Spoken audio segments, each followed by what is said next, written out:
നമ്മളെ കൊണ്ടുപോയി കൊടുത്തതിൽ അവരാ ഭക്ഷിക്കുന്നതിൽ നമ്മൾ പൂർണ്ണ തൃപ്തിയിലാകണം. ഇതിന്റെ കണക്ക് പറയരുത്, അതിന്റെ വിഷമങ്ങൾ പറയരുത്. കണക്ക് ഒരു ഭാഗത്ത് മാത്രല്ല, ഇപ്പുറത്ത് കണക്ക് വരും. അപ്പൊ നമ്മൾ കുടുങ്ങിപ്പോകും. സഹകരണ മനോഭാവത്തോടെ പോകണം. കുറ്റം വരാം, കുറവ് വരാം, മാസൂമീങ്ങളല്ലല്ലോ. പലതും കണ്ണടക്കേണ്ടതുണ്ട്, കണ്ണ് ചിമ്മേണ്ടതുണ്ട്, സഹകരണത്തോടെ പോകേണ്ടതുണ്ട്. അതുകൊണ്ടാണല്ലോ അഷ്റഫുൽ ഖൽഖ് സ്വല്ലല്ലാഹു അലൈഹി വസല്ലം പറഞ്ഞത്, ലാ യഫറഖു മുഅ്മിനുൻ മുഅ്മിനാ ഇൻ കരിഹ മിൻഹാ ഖുലുഖൻ റളിയ മിൻഹാ ആഖർ. ഒരു ഭർത്താവും ഭാര്യയെ വെറുക്കരുത്. ഒരു സ്വഭാവം നിങ്ങൾക്ക് വെറുപ്പായി തോന്നുന്നുണ്ടെങ്കിൽ വേറെ ഒന്നിലെ 100% ആള് മുന്നിലാണ്. പറയാതെ തന്നെ ചെയ്യുന്നവളാണ്, നല്ല തൃപ്തി നൽകുന്നവളാണ്. ആ ഒരു നല്ല സ്വഭാവം കണ്ടിട്ട് സഹകരണത്തോടെ മുന്നോട്ട് നീങ്ങണം. ഹബീബ് റസൂലുള്ളാഹി സ്വല്ലല്ലാഹു അലൈഹി വസല്ലം തങ്ങളുടെ ഭാര്യമാരിൽ നല്ല ഈർഷ്യതയുള്ള ഭാര്യയല്ലേ ബഹുമാനപ്പെട്ട ഉമ്മു സലമ റളിയല്ലാഹു അൻഹാ. ഉമ്മു സലമ ബീവി റളിയല്ലാഹു അൻഹാ കല്യാണം കഴിക്കാൻ വേണ്ടി വന്നപ്പോൾ തന്നെ നബി തങ്ങളോട് പറഞ്ഞു, നബിയേ ഇന്നിംറഅത്തുൻ ഗൈറാ, ഞാൻ നല്ല ദേഷ്യമുള്ള പെണ്ണാണ് നബിയേ, അതുകൊണ്ട് നിങ്ങൾക്ക് എന്നെ കല്യാണം കഴിക്കുന്നതിൽ വിഷമം തോന്നും. നബി തങ്ങൾ പറഞ്ഞു, ആ ചൂടങ്ങ് നീങ്ങാ ഞാനങ്ങ് ദ്വാരുന്നാ പോരെ. നിങ്ങൾ ആ ഊക്കേറിയ ദേശം ഒന്ന് നീങ്ങാ ഞാൻ അള്ളാഹിനോട് ദ്വാരുന്നാ പോരെ. എന്നാ പിന്നെ പ്രശ്നമില്ലല്ലോ. എനിക്ക് ചെറിയ മക്കളുണ്ട് നബിയേ, ആ മക്കള് നമ്മുടെ സ്വന്തം മക്കളല്ലേ, നമുക്കങ്ങ് വളർത്തിയാൽ പോരെ. ഇന്നത്തെ ആളുകൾ പലരും പറയുന്നത് പോലെ നമുക്ക് ഒരുമിച്ച് കഴിയാൻ ഈ കുട്ടി തടസ്സമാണ്, അതിനങ്ങ് കൊന്നോ എന്ന ഭാഷയല്ല, ഏതെങ്കിലും യതീഖാനകളിൽ ചേർത്തോ എന്ന ഭാഷയല്ല. നമ്മുടെ മക്കളാണ്, നമ്മൾ ഒരുമിച്ച് നോക്കേണ്ടവരാണ്.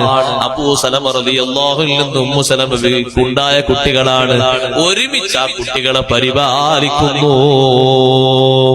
ബാപ്പയും ഉമ്മയും സ്നേഹോഷ്മളമായ ജീവിതം നടത്തണം.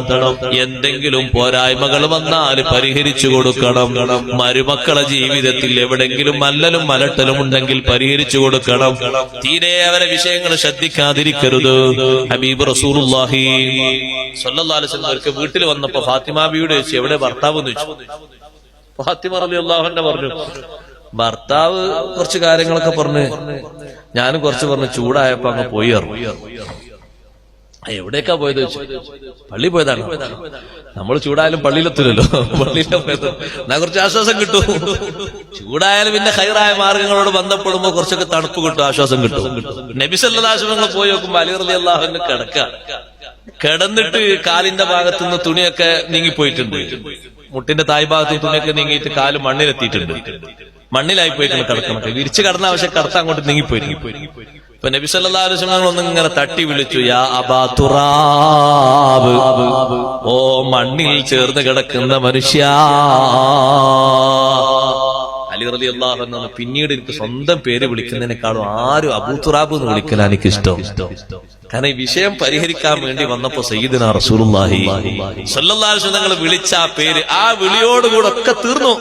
വിഷമങ്ങളും പ്രശ്നങ്ങളൊക്കെ തീർന്നു. നല്ല സന്തോഷല്ലേ, നല്ല സ്നേഹമുള്ള ജീവിതം, ഒരിക്കലും വേർപിരിയാത്ത സ്നേഹം. അതുകൊണ്ടാണ് ഫാത്തിമ ബീവി റളിയല്ലാഹു അൻഹ അവസാനം പറഞ്ഞത്, നിങ്ങൾ ഇനി ഒരു കല്യാണം നിങ്ങൾക്ക് വേണ്ടി വരും. കാരണം നേരത്തെയാണല്ലോ എന്റെ പോക്ക്, അതുകൊണ്ട് നിങ്ങൾ ഉമാമത്തിനെ കല്യാണം കഴിക്കണേ. ഫാത്തിമ ബീവി റളിയല്ലാഹു അൻഹയുടെ സഹോദരിയുടെ മകളാണത്. അലി റളിയല്ലാഹു അൻഹു ഭാര്യ പറഞ്ഞ അതേ വസിയത്താ നടപ്പിലാക്കിയത്. കാരണം എന്നെ പൊന്നുപോലെ സ്നേഹിച്ച ഭാര്യയാണ് ഫാത്തിമ. നിങ്ങൾ ലോകത്തിന്റെ നേതാവിന്റെ മകളാണ്. സയ്യിദത്തു നിസാഇ അഹ്ലിൽ ജന്ന, സ്വർഗീയ സ്ത്രീകളുടെ നേതാവാണ്. നിങ്ങളോടുകൂടെ ഹ്രസ്വകാല ജീവിതത്തിൽ ജീവിക്കുമ്പോ പോരായ്മകൾ ധാരാളം സംഭവിച്ചിട്ടുണ്ടാകും, വിഷമങ്ങളൊക്കെ നടന്നിട്ടുണ്ടാകും. നാളെ ആഖിറത്തില് ബാപ്പാന്റെ മുന്നിൽ വെച്ച്, അമ്പിയാക്കളുടെ നേതാവായ നബി സല്ലല്ലാഹു അലൈഹി വസല്ലം നിങ്ങളെ മുന്നിൽ വെച്ച് എന്നെ വഷളാക്കരുതേ, എന്നെ കുറ്റപ്പെടുത്തരുതേ, നിങ്ങൾ എനിക്ക് ശഫാഅത്ത് ചെയ്യണേ, നിങ്ങൾ പൊരുത്തപ്പെടണേ. ഫാത്തിമ ബീവി റളിയല്ലാഹു അൻഹ പറഞ്ഞല്ലോ, നിങ്ങൾ ഇൽമിന്റെ വലിയ ബഹ്റാണ് അലി, നിങ്ങളോടുകൂടെ ജീവിക്കാൻ പറ്റിയ പെണ്ണല്ല ഞാന്. പക്ഷേ നമ്മുടെ വിവാഹ ബന്ധത്തിൽ വല്ലതും സംഭവിച്ചെങ്കിൽ നിങ്ങൾ എനിക്ക് മാപ്പാക്കണേ. എന്തൊരു സന്തോഷത്തോടെയാണ് അവരെ വേർപാട്.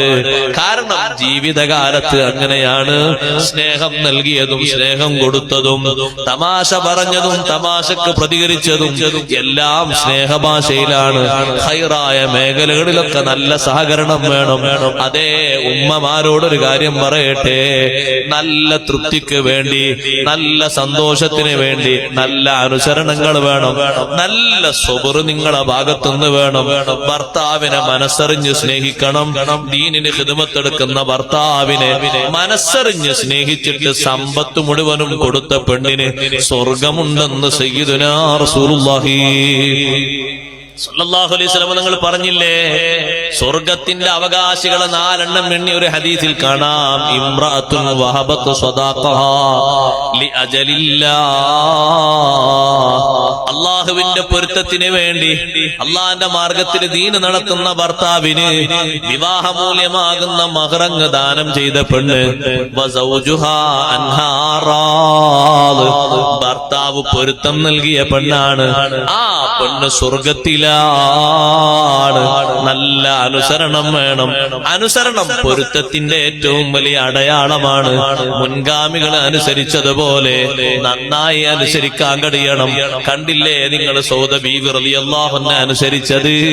സൗദ ബീവി റളിയല്ലാഹു അൻഹ നബിതങ്ങളോടൊപ്പം ഹജ്ജിന് പോയതാണ്, ഉംറക്ക് പോയതാണ്. രണ്ടാമതൊരു ഹജ്ജിന് പോയിട്ടില്ല, രണ്ടാമതൊരു ഉംറക്ക് പോയിട്ടില്ല. ആളുകൾ വന്ന് ചോദിച്ചു, അല്ല സൗദ ബീവി നിറഞ്ഞ ഇബാദത്തുള്ള മഹദിയാണ്. കാനത്ത് ഖവ്വാമതൻ ബില്ലൈലി സവ്വാമതൻ ബിന്നഹാർ, രാത്രി കുറെ നേരം എന്റെ നിസ്കാരം നടത്തുന്ന, പകലിൽ കുറെ നോമ്പ് നോൽക്കുന്ന, സുന്നത്ത് നോമ്പ് നോൽക്കുന്ന മഹദിയാണ്. അല്ലാഹുവിന്റെ ഹബീബിന്റെ രണ്ടാമത്തെ ഭാര്യയാകാൻ തൗഫീഖ് ലഭിച്ച മഹദിയല്ലേ ആ സൗദ ബീവി റളിയല്ലാഹു അൻഹ. ആളുകൾ വന്ന് ചോദിക്കുന്നു, എന്തേ നിങ്ങൾ ഹജ്ജിന് വർഷം വർഷം പോകാത്തത്, ഉംറക്ക് വർഷം വർഷം പോകാത്തത്? നിങ്ങളുടെ മറ്റു സഹോദരിമാരൊക്കെ പോകുന്നുണ്ടല്ലോ, നബിതങ്ങളെ മറ്റു ഭാര്യമാരൊക്കെ പോകുന്നത് പോലെ പോകാത്തത് എന്താണ്? ആ സമയത്ത് മഹദി പറയുന്നത്, അമറനില്ലാഹു അൻ അഖിറ ഫീ ബൈതി, എന്റെ വീട്ടിൽ ഒതുങ്ങിക്കൂടാൻ അല്ലാഹ് എന്നോട് കൽപ്പിച്ചിട്ടുണ്ട്. അതുകൊണ്ട് തന്നെ ഞാൻ പുറത്തു പോകാനില്ല. അവിടുത്തെ ജനാസയല്ലാതെ പിന്നെ വീട്ടിൽ നിന്ന് പുറത്തിറങ്ങിയിട്ടില്ല. അനുസരണത്തിൽ കുറവ് വരരുത്. അനുസരണം കുറവ് വന്നാൽ തൃപ്തിക്കേട് മാത്രമല്ല, ചെലവ് പോലും കൊടുക്കേണ്ടതില്ലാത്ത അവസ്ഥ വരൂലേ? അനുസരണക്കേടിനെ പറ്റിയല്ലേ നുഷൂസ് നുഷൂസ് എന്ന് ഫിഖ്ഹിൽ പറഞ്ഞത്. പിണക്കം എന്ന് പറഞ്ഞത് സംസാരിക്കാതിരിക്കുക എന്നതല്ല. പിണക്കത്തിന് കുറെ വിഷയങ്ങൾ പറഞ്ഞെടുത്ത്, ഖുറൂജുഹാ ബിഗൈരി ഇദ്നിഹാ, ഭർത്താവിന്റെ സമ്മതമില്ലാതെ വീട്ടിൽ നിന്ന് പുറപ്പെട്ടു പോകുക. ഭർത്താവിന്റെ തൃപ്തി പുറപ്പെടാതിരിക്കലാണെങ്കിൽ ക്ഷമിച്ച് സഹിച്ച് കഴിയണം. നബി സല്ലല്ലാഹു അലൈഹി വസല്ലം തങ്ങളുടെ കാലത്ത് വീട്ടിൽ നിന്ന് പുറത്തിറങ്ങുമ്പോ മുകളിൽ താമസിക്കുന്ന ഭാര്യയോട്, താഴെ താമസിക്കുന്നു ബാപ്പയും ഉമ്മയും, ആരുടെ ബാപ്പ ആരുടെ ഉമ്മ? ഈ ഭാര്യയുടെ ഉമ്മയും ബാപ്പയും താഴെയുണ്ട്. മുകളിലെ തട്ടിൽ താമസിക്കുന്നു മരുമകനും മകളും. ആ ഭാര്യയോട് ഭർത്താവ് ജോലിക്ക് പോകുമ്പോ പറഞ്ഞു, അല്ലാ തൻസലി മിനൽ ഉലുവി ഇല സുഫിലി, മുകളിൽ നിന്ന് തായോട്ട് ഇറങ്ങരുത്, ഞാൻ വരും വരെ തായോട്ട് ഇറങ്ങരുത്. സ്വന്തം ബാപ്പ രോഗബാധിതനായി, ഖിദ്മത്തെടുക്കാൻ പലരും ഉണ്ട്. ഹബീബ് സല്ലല്ലാഹു അലൈഹി വസല്ലം തങ്ങളുള്ള കാലമാണ്. ഈ പെണ്ണൊരാളെ പറഞ്ഞയച്ചു, ഭർത്താവ് പോകുമ്പോ മേലെന്ന് തായോട്ട് ഇറങ്ങരുത് എന്ന് പറഞ്ഞിട്ടുണ്ട്. ഞാനും എന്റെ ഭർത്താവും ബാപ്പയുമായിട്ടൊരു പണക്കവുമില്ല, ഇങ്ങനൊരു നിർദ്ദേശം എനിക്ക് തന്നിട്ടുണ്ട്. ഇന്നത്തെ പോലെ ബന്ധപ്പെടാനുള്ള സൗകര്യമൊന്നുമില്ലല്ലോ, ജോലിക്ക് പോയതല്ലേ, കുറെ ദിവസം കഴിഞ്ഞ് തിരിച്ചു വരും. പക്ഷേ ഉപ്പ രോഗബാധിതനായിട്ടുണ്ടൊന്ന് കാണാൻ ഇറങ്ങട്ടെ. അല്ലാഹുവിന്റെ ഹബീബിന്റെ മറുപടി, അത്തിയുഈ സൗജകി, നിന്റെ ഭർത്താവിന് നീ അനുസരിച്ചോ. ബാപ്പാനോട് വെറുപ്പുണ്ടായിട്ടല്ല, ഉമ്മാനോട് വെറുപ്പുണ്ടായിട്ടല്ല, അവരെ നോക്കരുത് എന്ന് കൽപ്പിക്കാനുമല്ല, നന്നായി ഭർത്താവിനെ അനുസരിക്കാൻ വേണ്ടി പറഞ്ഞതാണ്. അപ്പൊ എത്ര ക്ഷമ വേണം, എത്ര ക്ഷമയിൽ അനുസരിക്കണം. കുറച്ചു ദിവസം കഴിഞ്ഞപ്പോൾ ബാപ്പ മരണപ്പെട്ടു. ബാപ്പാന്റെ മുഖത്തേക്ക് അവസാനത്തൊരു നോക്കാൻ ആർക്കാണ് താല്പര്യമില്ലാതിരിക്കുക? രണ്ടാമതും ആ സഹോദരി പറഞ്ഞയച്ചു ആളെ. അപ്പോഴും നബി സല്ലല്ലാഹു അലൈഹി വസല്ലം തങ്ങളെ മറുപടി പഴയത് തന്നെയാണ്. ഇതൊരു ക്രൂരതയാണെന്ന് ചിന്തിക്കരുത്. അനുസരണത്തിന്റെ പാരമ്യതയാണ് ഈ പറയുന്നത്. നല്ല സുബറോട് അനുസരിക്കാൻ കഴിയണം. ഭർത്താവിനെ അനുസരിച്ചോ സന്തോഷമുണ്ട്. ആ ബാപ്പയെ കൊണ്ടുപോയി മറവ് ചെയ്തിട്ട് നബി സല്ലല്ലാഹു അലൈഹി വസല്ലം തങ്ങൾ ഒരു സ്വഹാബിയെ വിളിച്ചിട്ട് പറഞ്ഞു, ഇന്നാലിന്ന സ്ഥലത്ത് വീടിന്റെ മുകളിൽ താമസിക്കുന്ന ഒരു സഹോദരിയുണ്ട്.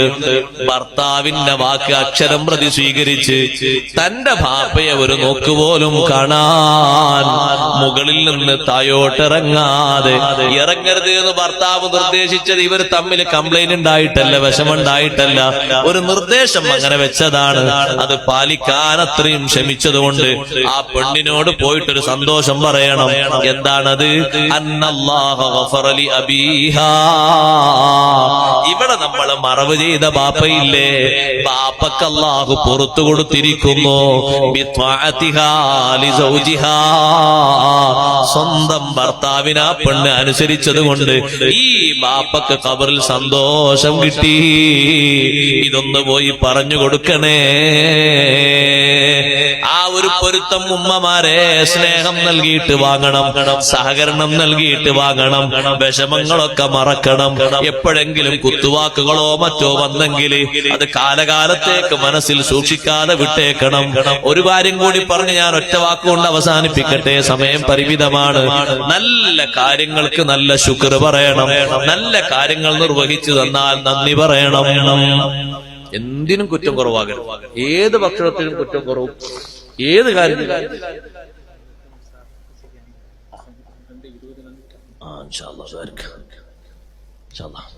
അപ്പോ എന്തെങ്കിലുമൊക്കെ ഒരു ഖൈറ് ഭാര്യയിൽ നിന്ന് കിട്ടിയാൽ അൽഹംദുലില്ലാഹ് സന്തോഷം പറഞ്ഞു. ഹംദു സ്വലാത്തല്ലേ നീണ്ട ദുആ വരക്കണ്ട.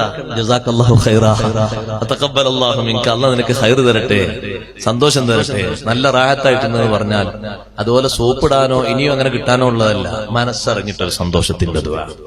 അഷ്റഫുൽ ഖൽഖ് റസൂലുള്ളാഹി സ്വല്ലല്ലാഹു അലൈഹി വസല്ലം ഉമ്മഹാത്തുൽ മുഅ്മിനീങ്ങൾക്കൊക്കെ അങ്ങനെ നല്ല സന്തോഷം കൊടുത്തിട്ടുണ്ട്. നല്ല സന്തോഷം കൊടുക്കുക. തിരിച്ചിങ്ങോട്ടും നന്മ കിട്ടിയാൽ ഭാര്യമാര് നല്ല സന്തോഷം പറയാ. സന്തോഷത്തിന്റെ ഖൈറിന് വേണ്ടി ദുആ ചെയ്യുക. അല്ലാഹു നമ്മുടെ സദസ്സ് ഖബൂലാക്കി തരട്ടെ.